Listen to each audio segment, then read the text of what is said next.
Hello दोस्तों, नमस्कार। Entertain Bhojpuri में आपका स्वागत है। हम बात करने वाले हैं पवन सिंह का 5 जनवरी का जन्मदिन है। अगर मेरे चैनल को सब्सक्राइब नहीं किए हो तो कर लीजिए। भोजपुरी की खबर सबसे पहले आता है हमारे चैनल पर। जी हाँ दोस्तों, पवन सिंह का गाना की तैयारी जोरों शोरों से चल रही है।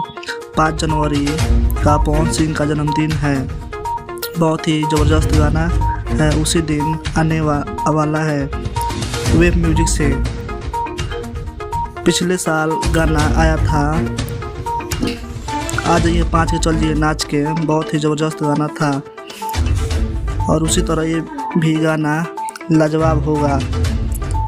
क्लिप वीडियो वायरल हो रही है, आप देख सकते हैं स्क्रीन पर। वीडियो में नज़र आएंगे डिम्पल सिंह, पवन सिंह और इसे लिखे हैं विजय चौहान।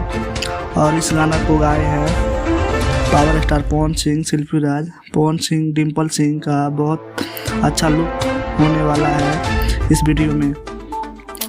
अगर आपको भी पवन सिंह डिम्पल सिंह का जोड़ी पसंद है तो हमारे चैनल को लाइक सब्सक्राइब कर दीजिए प्लीज़। धन्यवाद।